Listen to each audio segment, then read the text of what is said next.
¿ok? Este taller de bar y técnicas aplicadas de elaboración de cócteles, que tiene una duración de 15 horas, está siendo repetido en su primer módulo para aquellas personas que no pudieron participar directamente de manera presencial de, valga la redundancia, este primer módulo, ¿ok? Pero sin más rodeos, vamos de lleno al contenido teórico que vamos a ver el día de hoy. Y para comentar, primeramente, hablando de la prehistoria de la coctelería, tenemos registros muy antiguos de civilizaciones antiguas donde se han encontrado muchas pruebas del consumo de las bebidas alcohólicas en todas estas civilizaciones, incluso prehistóricas, anteriores al desarrollo de la agricultura incluso, ¿ok? Dentro de los primeros pobladores de lo que hoy es Chile también, bebían un licor hecho a partir de papas salvajes, 13.000 años antes de Cristo. En China también se han hallado vasijas con restos de vino de arroz de entre 7.000 y 8.000 años de antigüedad. Justamente coincide con el tiempo, con la época en la que se realizaron los primeros cultivos de arroz, ¿ya? Además de eso, hay que mencionar también que el alcohol etílico, en sus diversas formas, han sido también un ingrediente básico a lo largo de nuestra historia, ¿ya? No debemos olvidar que el agua potable es una invención de principios del siglo XX, y hasta entonces acceder a una fuente de agua potable no estaba al alcance de cualquier persona, por lo que se producían también infecciones y plagas y enfermedades transmitidas a través de esta agua que era contaminada, ¿ya? Entonces las propiedades antisépticas del etanol hacían del alcohol un excelente conservante tanto para los alimentos y para consumir también agua a base de bebidas fermentadas, porque eran una alternativa mucho más saludable que beber el agua que estaba repleta de patógenos, ¿ya? Eso a modo de introducción, también mencionar que las civilizaciones antiguas se mezclaban diversos tipos de vino, sin ir más lejos en el antiguo Egipto, mezclaban para ceremonias distintos tipos de vino. Entonces, esos son los primeros registros que tenemos en cuanto a mezclas, ¿ya? Además de eso, dentro de los registros ya un poco más actuales, entre comillas, tenemos las Islas Caribe, a fines del siglo XVII, donde estos, también los piratas también consumían estos ponches, ¿ya? Que tenían, eran a base de ron, tenían té, azúcar, especias y agua, ¿ya? Eso como registro histórico a fines del siglo XVII, ¿ya? Otros, también hablando de la palabra cóctel, ¿ya? Existen muchas historias alrededor de esta palabra, ¿ya? Cóctel viene de la palabra inglesa que se divide en cocktail, que significa cola de gallo. Insisto, hay muchas historias en relación a esta palabra, en relación a este término, ¿ya? Pero el más conocido es esa historia que se ubica en la calle Royal 437 de New Orleans, en Estados Unidos, en Nueva Orleans, a finales del siglo XVIII, donde un inmigrante francés llamado Antoine Amadé Pichot, Anthony Pichot, también conocido como Anthony Pichot, instaló una botica donde se podían adquirir algunos brebajes y elixires, y estos elixires y brebajes se ofrecían en diversos vasos que eran utilizados para servir huevos, ¿ya? Los conocidos como coquetiers. De allí su nombre deformando a la palabra con el tiempo, obviamente hasta convertirse en la actualidad, perdón, a la palabra cóctel, ¿ya? También otros le asignan raíces francesas al nombre debido a que el coquetel era una bebida de charantes referidas en crónicas del siglo XIV incluso, ¿ya? Pero ya sea cualquiera de estas historias, ya sea por causa de peleas de gallos, celebraciones históricas, aperitivos, elixires farmacéuticos, brebajes medicinales, reminiscencias de bebidas medieval, etcétera, lo cierto es que el cóctel toma una carta de naturaleza al tener la primera o el primer registro impreso en este periódico norteamericano llamado The Balance, donde aparece en mayo, particularmente el día 6 de mayo de 1806, en este diario aparece el primer registro de la palabra cóctel, ¿ya? Y en este registro define al cóctel como una bebida estimulante a base de espirituosos de todo tipo, azúcar, agua y amargos, los famosos bitters, ¿ya? Coloquialmente llamados también bitter fling, ¿Ya? Eso en cuanto al primer registro en el diario, al primer registro escrito, digamos. ¿Ya? ¿Cómo no comentar acerca de estos dos grandes personajes como son Jerry Thomas y Harry Johnson? Que son, ¿por qué no?, los padres de la coctelería actual también. Particularmente hablando de Jerry Thomas, él es muy conocido primero por su actividad como bartender. Él es también creador de lo que hoy en día se conoce como flair. Y eh, él, sin ir más lejos, fue muy conocido por el showmanship que él tenía. Y también porque él era parte de la realeza de la clase trabajadora como bartender. ¿Ya? Hay registros que indican que sus ingresos como bartender alcanzaban al mismo monto que ganaba en ese entonces el vicepresidente de los Estados Unidos. Entonces hablamos de algo, un registro súper importante también, de un personaje importante en la historia de la coctelería, que hay que mencionarlo, no por su nivel de ingreso, pero sí por el impacto que tuvo a través de la historia. ¿Ya? Además de eso, él era conocido por el cóctel Blue Blazer, ¿ya? Que consistía en básicamente whisky mezclado con agua hirviendo y que se prendía en llamas y se trasvasijaba de un contenedor a otro, generando así una estela de fuego, conociendo también ese como uno de los primeros registros acerca de flair, ¿ya? De esa forma diferente de tender el bar. Junto con eso también Jerry Thomas es conocido por ser el creador del Bartender's Guide, ¿ya? Que se llamaba How to Make Drinks or the Bar's Companion, y que básicamente es el primer libro acerca de preparaciones. Hablemos de licores caseros, hablemos de shrubs, hablemos de algunos syrups, etcétera, etcétera. ¿Ya? También incluía recetas de cócteles. ¿Ya?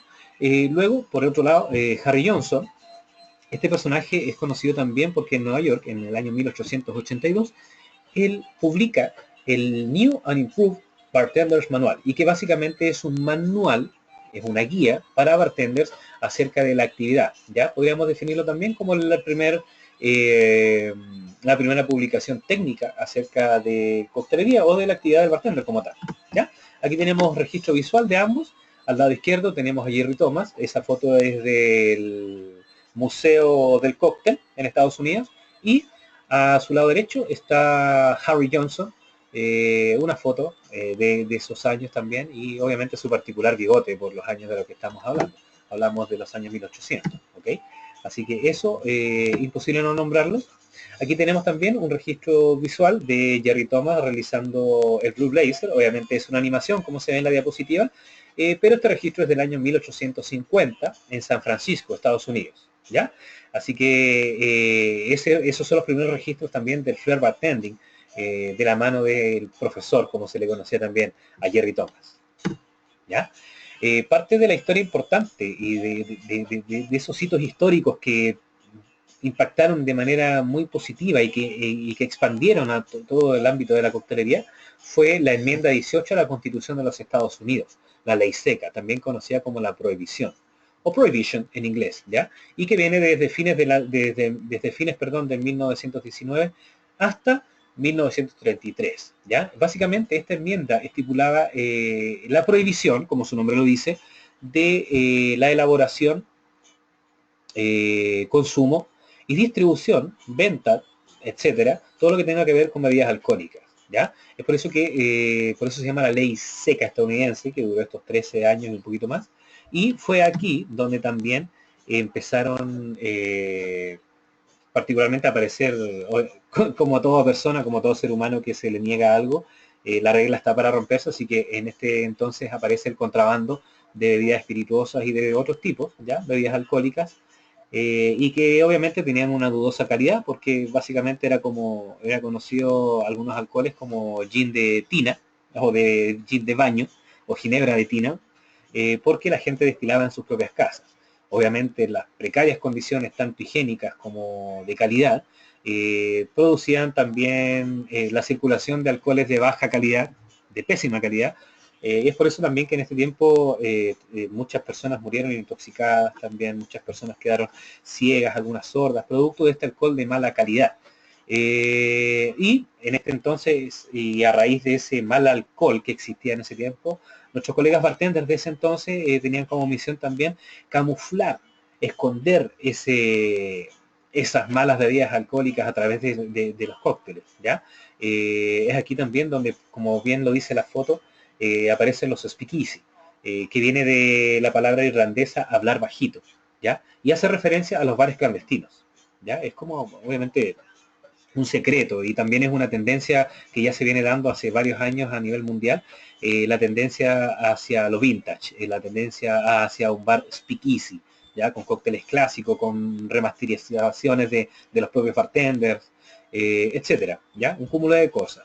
Particularmente en este tiempo también es un hito para la historia en cuanto a lo que se refiere a las mujeres, ya en ese tiempo en una sociedad completamente machista, por así decirlo, ya que en este tiempo socialmente era prohibido que una mujer visite un bar, ¿ya?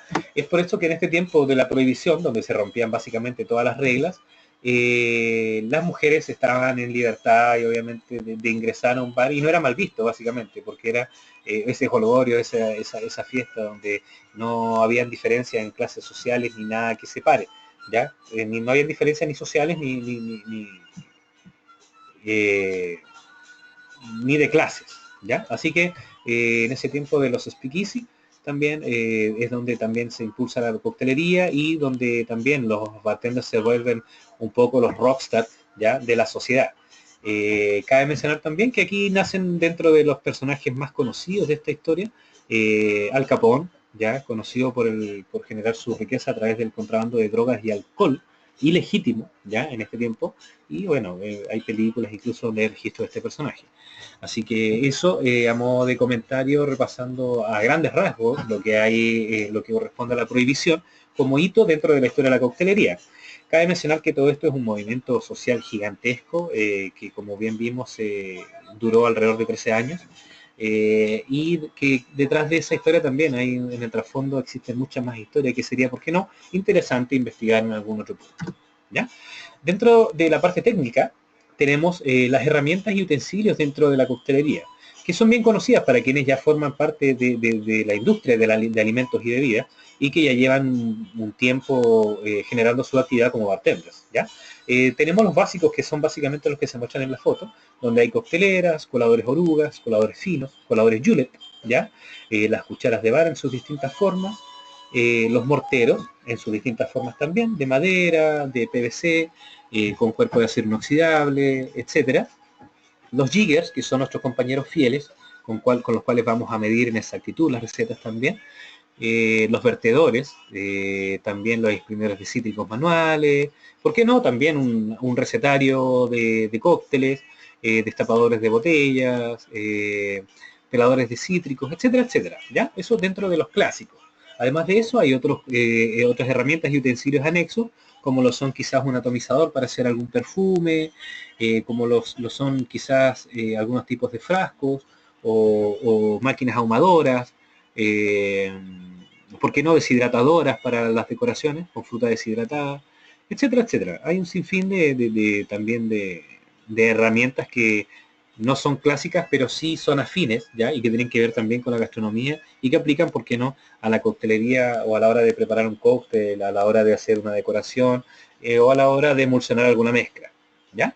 Así que eso en la parte de herramientas y utensilios.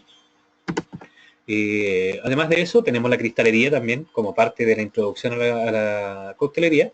Y vamos a encontrar que en la cristalería tenemos diferentes tipos, valga la redundancia, de cristalería, diferentes tipos de vasos, de cristales. Pero básicamente encontramos que esta es la familia base de todo ese tipo de cristalería que vemos, ¿ya? La primera es la copa brandy, también conocida como copa de coñac. Luego tenemos la copa flauta, que si bien es cierto no es la copa original para champán, hoy en día se ocupa para el champán o el vino espumante. Y luego tenemos la copa de vino en todas sus formas, de vino tinto, vino blanco o de vino, de esas copas de vino grande o utilizadas para agua, y también las copas globos, que también vienen de esta familia de copas de vino, ¿ya? Son conocidas hoy en día se sirven mucho gin tonic, vodka tonic, Aperol Spritz, etcétera, toda esa familia que llevan espumante o algún agente carbonatado, con hielo, ya, donde también las capacidades son muy parecidas a lo que es un tumbler, ¿ya? También tenemos la copa Irish Coffee, que es muy conocida por ser de un vidrio grueso que resiste al calor, es conocida para el calor, o sea, perdón, para el café y para los distintos tipos de café que se preparan también con bebidas alcohólicas, ¿ya? Lo caracteriza es el vidrio, su cristal más grueso y también la orejita que tiene para poder tomarlo de manera efectiva, ¿ya? Luego de eso tenemos el vaso old fashion, también conocido como vaso de whisky o vaso bajo, y que su uso es súper conocido, es un cristal que no se puede andar mucho, sí, pero básicamente es un vaso bajo, ¿ya? Un vaso que vamos a encontrar en cualquier barra, en cualquier establecimiento, en cualquier restaurante, hotel, etcétera, donde haya cristalidad o haya una barra presente, ¿ya? Además de eso tenemos la copa margarita o copa Daisy, y que su uso es principalmente para este cóctel llamado margarita o Daisy, ¿ya? Pero también se utiliza como copa de cóctel en algunos casos para diversos tipos de preparaciones, como lo son un daiquiri frozen, en cualquier sabor, o bien cualquier tipo de margarita también frozen, o básicamente cualquier tipo de cóctel, ¿ya? Luego de eso tenemos la copa martini, que es más chica de lo que se conoce aquí en Punta Arenas al menos, comúnmente en los bares, ¿ya? Tenemos la copa martini, que es esa copa que ven en pantalla, y la copa de cóctel, que es de la misma forma, pero de mayor capacidad, ¿ya? Es un poco más grande. No confundir con la copa doble de cóctel, que es la que comúnmente nos encontramos, que es la copa grande de cóctel, ¿ya? Ahí nos caben, como su nombre lo dice, dos cócteles, es el doble de una medida de un cóctel tradicional. Luego de eso tenemos también el vaso Pilsner, o Pilsener, o la copa Garza, que también es conocida. Y básicamente su uso es bien conocido por ir dirigido hacia la cerveza, ¿ya? Luego de eso tenemos el vaso tumbler, o el vaso tubo. Dentro de esto también tenemos los highball, que son los vasos largos, básicamente. Y son conocidos también por su capacidad y por los tragos largos, ¿ya? Muchos de ellos las bebidas mezcladas, o los tragos mezclados, como son la piscola, una whiskola, o cualquier tipo de bebida mezclada, como un Garibaldi, etcétera, ¿ya? Y por último tenemos los chupitos, que son bien conocidos como los tequileros o los shots, en sus diferentes formas y variedades, colores, etcétera, ¿ya? Así que eso es la cristalería, estas son las familias base, de aquí nacen toda la variedad de copas, con bordes, formas, etcétera, ¿ya? Pero esta es la familia base.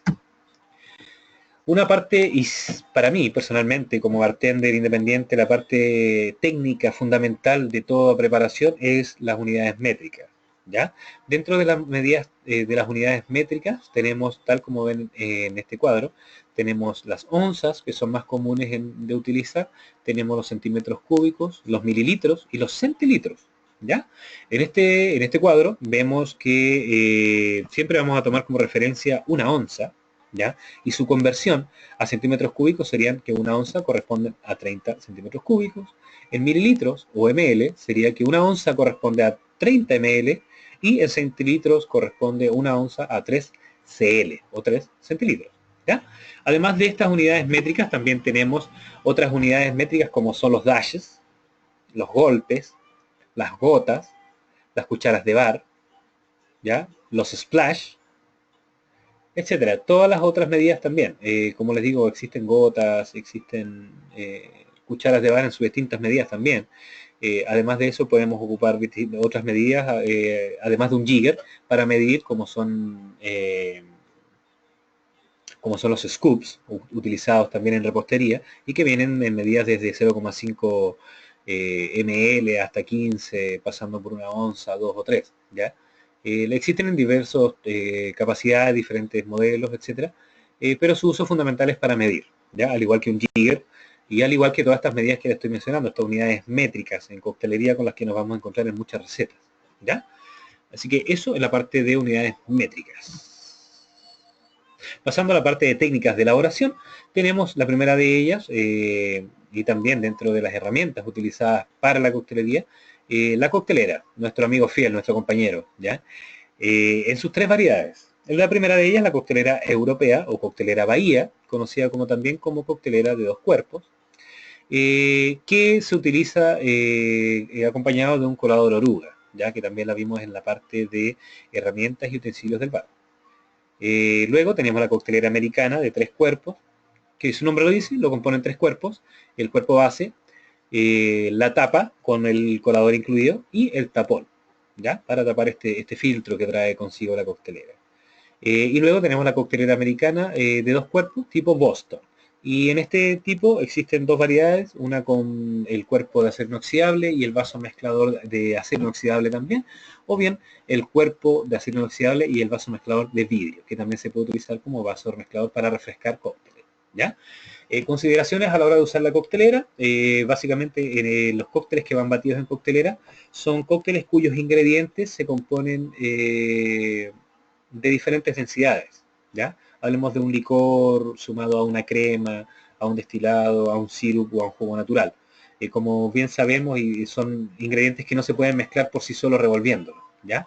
Entonces, con ayuda del hielo, que tiene que ser incorporado en 2/3 de la capacidad de la coctelera, logramos que nuestra mezcla quede homogeneizada y que también se oxigene lo suficiente y tenga una suficiente temperatura para tener óptimos resultados finales en la preparación de cócteles, ¿ya? Así que esas consideraciones a la hora de utilizar la coctelera, no batir más allá de 8 o 10 segundos para evitar el deshielo, ¿ya? Para evitar que se diluyan demasiado nuestro hielo y de esa forma incorporar demasiada agua. Entendamos que el agua es súper importante en el cóctel, el hielo también es el alma del cóctel, así que tenemos que tener consideración con eso. No batir con 2 o 3 hielitos porque lo que vamos a hacer es derretir en demasía esos hielos que, originalmente utilizamos para mezclar y para enfriar nuestra mezcla. Así que siempre y siempre y siempre consideración 2/3 de la capacidad de la coctelera en hielo para batir. ¿Ok? Siguiendo con las técnicas de elaboración, tenemos los cócteles refrescados y para este tipo de elaboración se utiliza un vaso mezclador acompañado también de un colador que puede ser oruga o no, o puede ser también un colador Julep, ¿ya? Y también se incorpora aquí el uso de la cucharilla de bar para refrescar, que es básicamente revolver la mezcla con ciertas cantidades de hielo, ¿ya? Consideraciones dentro de esta forma de elaboración. Los cócteles que se refrescan son aquellos cuyos ingredientes tienen semejantes densidades. Hablemos de un destilado junto a un licor, o un vino junto a un destilado, etcétera. Dentro de ellos tenemos cócteles muy conocidos como son quizás un Negroni que se puede refrescar, un Martini Dry, un Dirty Martini, un Manhattan, también, ¿por qué no? Un Rusty Nail también, para medir la cantidad de agua que le podemos pasar al cóctel también. Y también nos ayuda esta técnica de elaboración a controlar, como bien dije, la cantidad de agua que le pasamos a la mezcla. Es por eso que luego de revolver o refrescar unos 8 o 10 segundos, siempre es bueno dejar caer desde la cuchara un par de gotas a nuestra mano y verificar que efectivamente la mezcla tiene la cantidad de agua suficiente para equilibrar tanto sabores como propiedades de cada ingrediente, ¿ya? Luego de eso colamos en la cristalería destinada a la receta, ¿ok? Súper simple, elegante, vistoso, muy, muy lindo y súper profesional a la hora de refrescar, ¿ya? Consideraciones a la hora de refrescar: no refrescar o no mover la cuchara utilizando como punto de eje el brazo o el hombro, simplemente tenemos que mover los dedos, ni siquiera mucho la muñeca, ¿ya? De esa manera vamos a tener un movimiento, básicamente un movimiento centrífuga dentro del vaso mezclador, que va a permitir controlar de manera continua el flujo en el hielo, ¿ya? Y también la dilución del mismo, ¿ya? Dentro de las cantidades de hielo a utilizar también, 2/3 de su capacidad también es algo bastante bueno para controlar la temperatura y la dilución del hielo. Luego de eso tenemos los cócteles licuados, algunos le llaman batidos, por el tema de que lo llaman batidora, básicamente a una licuadora o a un blender, y también se llaman, como su nombre bien dice la diapositiva, los cócteles blend, ¿ya? Y que básicamente son los cócteles licuados y son estos cócteles cuyos ingredientes tienen muy diferentes densidades. Habremos de trozos de fruta natural, habremos de bolas de helado, etcétera, ¿ya? Que van en combinación con algún destilado, algún espirituoso de cualquier origen, y los complementarios para el cuerpo como son el sirup o bien licores, ¿ya? Así que consideraciones para esto, ya que la receta tiene ingredientes de diferentes densidades, y lo que aquí hay que tener mucho cuidado es con la cantidad de hielo a utilizar, ¿ya? Siempre vamos a utilizar la misma cantidad, hablemos del volumen de la mezcla de los ingredientes, ¿ya? y vamos a poner de a poco el hielo picado hasta lograr que el hielo se empiece a posar por encima de la mezcla. Cuando ya tenemos esa cantidad de hielo que empieza a posarse por encima de la mezcla es porque ya tenemos la cantidad exacta y de ese modo vamos a tener una mezcla homogénea al final del batido. ¿Ya? Consideración, batir entre 10 y 14 segundos por ahí para tener una mezcla homogénea, como bien digo, y obviamente verter directamente a la cristalería. Luego tenemos los straight up o tragos directos, como su nombre lo dice, son cócteles que van directos al vaso. Y ejemplo de ellos tenemos el mojito, tenemos la clásica caipirinha, tenemos también las bebidas mezcladas, como son el rum and coke, o bien un Cuba Libre, o la famosa piscola, o una whiskola, o un gin tonic, o un vodka tonic, etc. Todos estos cócteles que son directos al vaso. Ya tenemos el ruso negro dentro de los cócteles también, como cóctel con este tipo de elaboración. También el Negroni, originalmente, el americano, etcétera, se preparan, como bien su nombre lo dice, directo al vaso. Dentro de esta familia también tenemos los Poussé Café, y que son básicamente cócteles cuyos ingredientes tienen diferentes densidades y se separan en layers o capas, ¿ya? Poniendo primero los ingredientes de mayor densidad a menor densidad, ¿ya? Luego tenemos la técnica de throwing, también conocida como rolling, o bien la técnica de escanciado o escanciada cubana, y que consiste básicamente en trasvasijar de un contenedor a otro ya una mezcla cuyos ingredientes deseamos oxigenar. Con este oxigenado vamos a tener un cuerpo mucho más agradable en el cóctel y también vamos a tener que con la incorporación de aire a través de esta escanciada desde altura, vamos a, como bien dije, a incorporar aire y de ese modo también las propiedades aromáticas de nuestro cóctel van a salir a flote. ¿Ya? Para esta técnica se considera dos contenedores. En uno de ellos vamos a poner el hielo y un colador y en el otro vamos a incorporar los ingredientes. Básicamente, los ingredientes que se utilizan aquí son cócteles de parecidas densidades, hablemos de un jugo natural, quizás con un destilado, bitters, algún sirup, y que podemos ayudarnos a través de la cucharilla de bar para mezclar inicialmente y luego empezar el escanciado.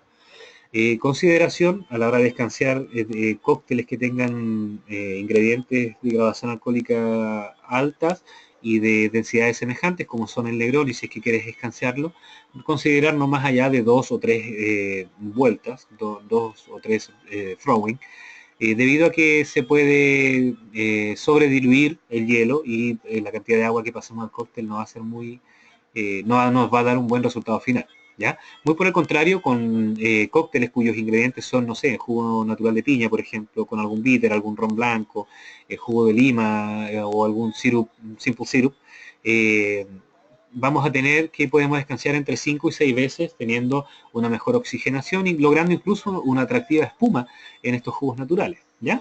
Y luego de eso, obviamente, se cola para llegar a la cristalería.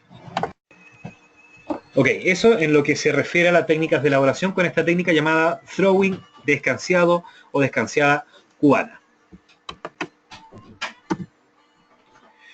Vamos a la parte de los sirups, ¿ya? Antes de entrar de lleno en la parte de elaboración de cócteles, de técnicas de elaboración, siempre considerar que los cócteles van incorporados de mayor a menor graduación alcohólica. ¿Ya? Todo eso está indicado en la receta, pero tenemos que saberlo también de antemano, por si nos presentamos con una receta quizás no legítima o no muy técnica, ¿ya? En su presentación. Referente a los sirups o a los almíbares o familias de los caramelos, de las jarabes de azúcar, tenemos dos que, en su versión de neutro, que son básicamente una mezcla de azúcar y agua, y los más conocidos son el simple syrup, también el rich. ¿Cuál es la diferencia entre estos dos? La concentración de azúcar. ¿Por qué? Porque el primero de ellos, el simple syrup, es, como su nombre lo dice, un jarabe simple, un sirope simple, y que está compuesto por partes iguales de azúcar y agua. ¿Ya? A diferencia del rich syrup, que es un sirup con una mayor concentración de azúcar, y que sus proporciones son a razón de 2 partes de azúcar por 1 parte de agua. también se pueden complementar estos sirup con peel de cítrico, como son la naranja y el limón, o bien de solamente limón, ¿ya? Para dar ese toque fresco también a nuestros sirup. Recomendación, para lograr un almíbar, un sirup estandarizado, recomiendo trabajarlo al 60% de azúcar, lo que corresponde a 3 partes de azúcar por 2 partes de agua, ¿ya? De ese modo vamos a tener un almíbar de azúcar, un simple syrup, un syrup con una concentración de azúcar al 60% y que nos va a permitir ocupar 3/4 de onza o 25 cc por cóctel, ¿ya? Y que va a equiparar a 2 cucharadas de azúcar en una receta tradicional, ¿ya? Consideraciones y beneficios de estos sirups es que al tener agua dentro de su mezcla, también nos ayudan a equilibrar sabores y a bajar la graduación alcohólica de los cócteles, ¿ya? Así que vamos a tener como resultado también un cóctel mucho más equilibrado en cuanto a dulzor, acidez se trata, también las notas alcohólicas como base del cóctel. Así que 100% recomendado su uso. Además de los almíbares o sirup neutros o que no son saborizados, tenemos estos macerados o infusionados que podemos saborizar con frutos y plantas secos y o frescos, ¿ya? Consideraciones aquí dentro de los insumos o de los botánicos que queramos ocupar y que sean deshidratados, considerar una parte de cada uno. En el caso de la frambuesa, por ejemplo, que es un fruto fresco, también se puede considerar 1 a 1, ¿ya? Y también se puede considerar, en vez del agente endulzante que sea azúcar, puede ser miel, o bien se pueden utilizar salvia, ¿ya? También hay mucha fruta que tiene propiedades de dulzor, que tienen concentraciones de azúcar, producto de la fructosa, que es este azúcar natural que presente en la fruta, y que también nos va a aportar niveles de dulzor y que podemos incorporar porque